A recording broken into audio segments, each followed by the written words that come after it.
জানিয়ে দেব এই মুহূর্তে হাতে পাওয়া সর্বশেষ গুরুত্বপূর্ণ আপডেট বাংলা সংবাদ। শুরুতেই থাকছে ডোনাল্ড ঢাকা সফর নিয়ে যা জানালো স্টেট ডিপার্টমেন্ট। বাংলাদেশের আর্থিক স্থিতিশীলতা এবং সুশাসন প্রতিষ্ঠায় যুক্তরাষ্ট্র বাংলাদেশের বর্তমান অন্তর্বর্তী সরকারকে সহযোগিতা করার বিষয়ে কথা বলতে ঢাকা এসেছেন যুক্তরাষ্ট্রের দক্ষিণ ও মধ্য এশিয়া বিষয়ক সহকারী পররাষ্ট্রমন্ত্রী ডোনাল্ড। এবারে জানাবো ফ্যাসিবাদের প্রেতাত্মাদের ব্যাপারে সরকারকে সতর্ক হতে হবে। ছাত্র জনতার গণঅভ্যুত্থানে শেখ হাসিনা পালিয়ে গেলেও তার প্রেতাত্মারা রাষ্ট্রের রন্ধ্রে রন্ধ্রে বসে আছে বলে মন্তব্য করেছেন বাংলাদেশ জামায়াতে ইসলামের সেক্রেটারি জেনারেল সাবেক সংসদ সদস্য অধ্যাপক মিয়া গোলাম পরোয়ার। জানাবো স্লুইস গেট গুড়িয়ে দিলেও বিক্ষুব্ধ কৃষক জনতা। নিম্নচাপের প্রভাবে পিরোজপুরের মঠবাড়িয়ায় টানা ভারী বর্ষণের ফলে নিম্নাঞ্চল প্লাবিত হওয়ায় উপজেলার পৌর শহরের দক্ষিণ বন্দর স্লুইস গেট গুড়িয়ে দিয়েছেন বিক্ষুব্ধ জনতা। এদিকে বিএনপির স্মরণকালে সবচেয়ে বড় গণসমাবেশ আজ। আন্তর্জাতিক গণতন্ত্র দিবস উপলক্ষে মঙ্গলবার রাজধানীতে স্মরণকালে সবচেয়ে বড় গণসমাবেশ করবার প্রস্তুতি নিয়েছে বাংলাদেশ জাতীয়তাবাদী দল বিএনপি। মঙ্গলবার রাজধানী ঢাকায় গণসমাবেশ করবার প্রস্তুতি নিয়েছে তারা। গণসমাবেশে প্রধান অতিথি হিসেবে যুক্তরাজ্য থেকে ভার্চুয়ালি বক্তব্য দেবেন দলটির ভারপ্রাপ্ত চেয়ারম্যান তারেক রহমান। একই দিনে রাজধানীর বাইরে ৯টি মহানগরে বিএনপির সিনিয়র নেতাদের নেতৃত্বে একাধিক শোভাযাত্রার আয়োজন করা হবে। এবারে থাকছে বৃষ্টি নিয়ে আবারও দুঃসংবাদ দিল আবহাওয়া অধিদপ্তর। মৌসুমি বায়ু বাংলাদেশের উপর মোটামুটি সক্রিয় এবং উত্তর বঙ্গোপসাগরে প্রবল অবস্থায় রয়েছে। এর প্রভাবে সারা দেশে বৃষ্টি এবং ৩ বিভাগে ভারী বৃষ্টিপাত হতে পারে বলে পূর্বাভাসে জানিয়েছে আবহাওয়া অধিদপ্তর। সোমবার সন্ধ্যায় আবহাওয়া অধিদপ্তর আবহাওয়াবিদ আজিজুর রহমান এ তথ্য নিশ্চিত করেছেন। এবং সর্বশেষ জানাবো আন্তর্জাতিক সংবাদ। আবারও ডোনাল্ড ট্রাম্পকে লক্ষ্য করে গুলি। যুক্তরাষ্ট্রের ফ্লোরিডা অঙ্গরাজ্যের ওয়েস্ট পাম বিচ এলাকায় একটি মাঠে গলফ খেলছিলেন ডোনাল্ড ট্রাম্প। ওই মাঠের কাছে গোলাগুলির ঘটনা ঘটেছে ও ট্রাম্পের নিরাপদে থাকার ঘটনাটি নিশ্চিত করেছে তার প্রচার শিবির। তবে গুলি কে চালিয়েছে তা এখনও জানা যায়নি। ট্রাম্পকে লক্ষ্য করে যে গুলি চালানো হয়েছে তাৎক্ষণিকভাবে এমন আশ্বাসও পাওয়া যায়নি। এতক্ষণ শিরোনাম শুনছিলেন, এবার বিস্তারিত। প্রিয় দর্শক, আপনি যদি এই চ্যানেলে নতুন হয়ে থাকেন, ভিডিওটি দেখতে দেখতে চ্যানেলটি সাবস্ক্রাইব করে আমাদের সঙ্গেই থাকুন। আর এই ভিডিও সম্পর্কে আপনি আপনার মূল্যবান মতামতটি কমেন্ট বক্সে জানিয়ে দিন। আর হ্যাঁ প্রিয় দর্শক, জানিয়ে দিন ভিডিওটি কোথা থেকে দেখছেন। ডোনাল্ড ঢাকা সফর নিয়ে যা জানালো স্টেট ডিপার্টমেন্ট। বাংলাদেশের আর্থিক স্থিতিশীলতা এবং সুশাসন প্রতিষ্ঠায় যুক্তরাষ্ট্র বাংলাদেশের বর্তমান অন্তর্বর্তী সরকারকে সহযোগিতার বিষয়ে কথা বলতে ঢাকায় আসছেন যুক্তরাষ্ট্রের দক্ষিণ ও মধ্য এশিয়া বিষয়ক সহকারী পররাষ্ট্রমন্ত্রী ডোনাল্ড। সোমবার যুক্তরাষ্ট্রের স্টেট ডিপার্টমেন্টের নিয়মিত ব্রিফিংয়ে এমনটাই জানিয়েছেন মার্কিন পররাষ্ট্র দপ্তরের মুখপাত্র ম্যাথু মিলার। বাংলাদেশের ডোনাল্ডুর সফর সম্পর্কে এক সাংবাদিক তার কাছে জানতে চান, আমি বিশ্বাস করি সহকারী পররাষ্ট্রমন্ত্রী লু বাংলাদেশে আসছেন।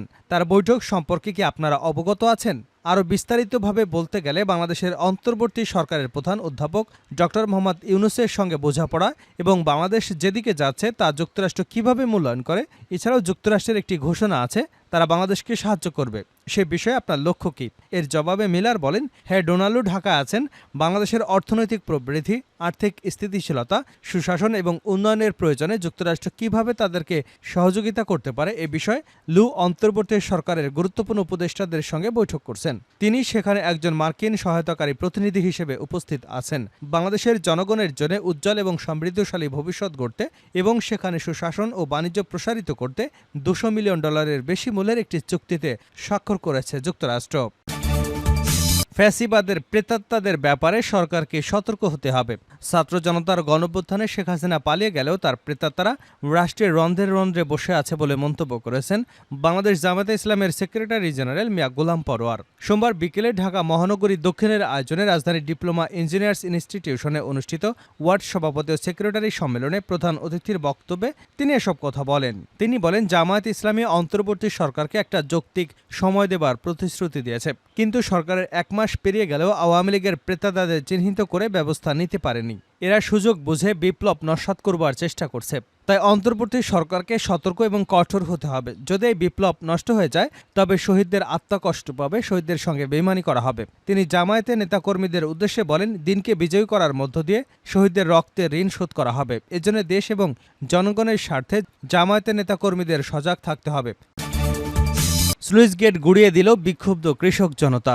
নিম্নচাপের প্রভাবে পিরোজপুরের মঠবাড়িয়ায় টানা ভারী বর্ষণের ফলে নিম্নাঞ্চল প্লাবিত হওয়ায় উপজেলার পৌর শহরের দক্ষিণ বন্দর স্লুইস গেট গুড়িয়ে দিয়েছে বিক্ষুব্ধ জনতা।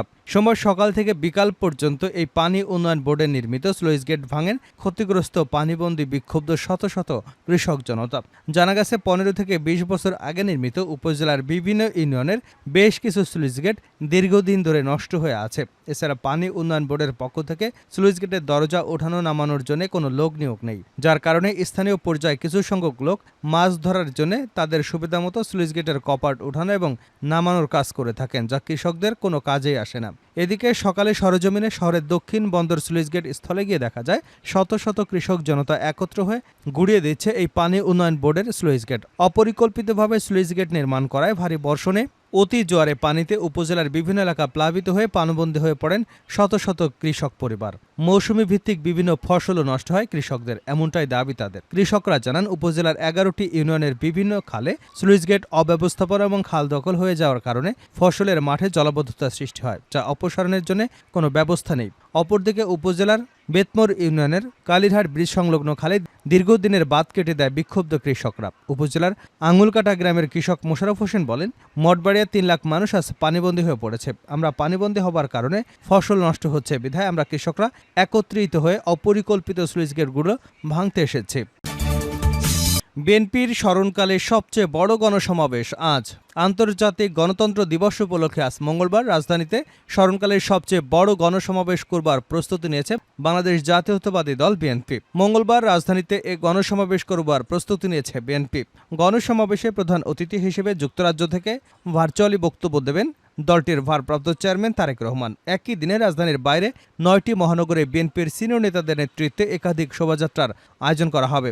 আন্তর্জাতিক গণতন্ত্র দিবসে রাজধানী ঢাকায় গণসমাবেশ, ঢাকার বাইরে অন্য মহানগরগুলোতে 15 সেপ্টেম্বর শোভাযাত্রা করবার কথা ছিল বিএনপির, কিন্তু বৈরী আবহাওয়ার কারণে কর্মসূচি পিছিয়ে মঙ্গলবার করার ঘোষণা দেয় দলটি।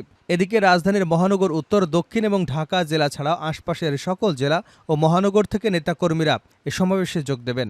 সংশ্লিষ্ট নেতারা জানান, এ সমাবেশ থেকে তারেক রহমান দলীয় নেতাকর্মীদের উদ্দেশ্যে বার্তা দেবেন। এছাড়া সিলেট, খুলনা, ময়মনসিংহ, চট্টগ্রাম, বরিশাল, রংপুর, ফরিদপুর, কুমিল্লা, রাজশাহী মহানগরে শোভাযাত্রা করবে বিএনপি। এতে নেতৃত্ব দেবেন দলের স্থায়ী কমিটির সদস্যসহ সিনিয়র নেতারা।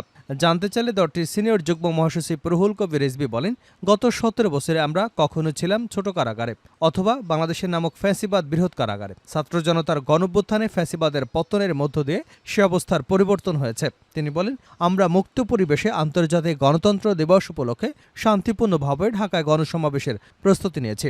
এবার নেতাকর্মীরা স্বতঃস্ফূর্তভাবে এ সমাবেশ সফল করতে কাজ করছেন। তিনি আরও বলেন, এই সমাবেশের মূল আকর্ষণ বিএনপির ভারপ্রাপ্ত চেয়ারম্যান তারেক রহমান। তিনি কি বক্তব্য দেন তা শোনার অধীর আগ্রহ নিয়েই গণতন্ত্রকামী মানুষ নয়াপল্টনে জমায়েত হবেন। এদিকে অতীতের মতো বাধা না থাকায় ভয় ডরবিহীন বাস ট্রেনে অনেকটা রিল্যাক্স মোডে যেতে পারবেন এ সমাবেশে বিএনপি নেতাকর্মীরা। আর এভাবেই প্রস্তুতি নেওয়া হচ্ছে।